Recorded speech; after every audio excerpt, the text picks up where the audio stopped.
Alo? Alo Landlord nkunda. Gakunda banga kwishyura Landlord bakisanga baraye muri rigo. Landlord nanjye katari kwanga kukwishyura ndi mu murwa mukuru wa Israel kandi uzi ibintu byabaye. Ibyo se kuri kubimbwira nk'ari ngiye wateje inama. Landlord nje so kwanga kukwishyura n'ubundi urabizi ko nayisanzwe nkwishyura neza ariko ibibazo turimo urabizi. So kwanga kukwishyura. Umva winca mu ijambo manze nkubwira ibyo byo muri Oman ngiye birandira nanga SMS zigenda. Yesu! Indege ziraba zitabasha guhaguruka SMS ngurambwira ngo yaza gute se? Umva ibyo ndege nango bindeba ikintu nshaka na amafaranga turi kujyana. Dore dago waje unyumva ibintu ndi kukubwira nibyo ahubwo dore barakirashe. Boom! Alo? Alo? Kutavuga? Mana yanjye. Phone ivuye. Mugwi walandika. Ibaze babarashe.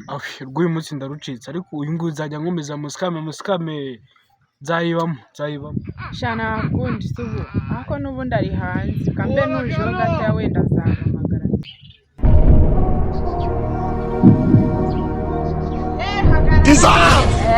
Oman. Yesu! Ngira. Aha ni muri Oman. Kirane uye kiba kinzanye hano. Hano. Nose subibona ko cyangwa cyutuzi. Yakusha cyutuzi. Okay, kirakuzanye diri n'amazi ngo bi muri Rwanda. Nari muri Oman. Rwanda umva amahanga. Amahanga gute se? Nibundi se ndakubwiye ko mu mahanga. Oman he? Reka nkubwire amafaranga yanjye abantu mutishyura. Se kunkanurira gutyo. Kunkanurira gutyo ra.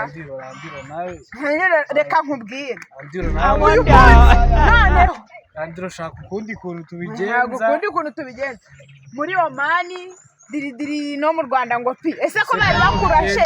Nanjye nagize ubwoba ngerega ngarapfuye. Nudi napfuye. Washaka muri hano iki?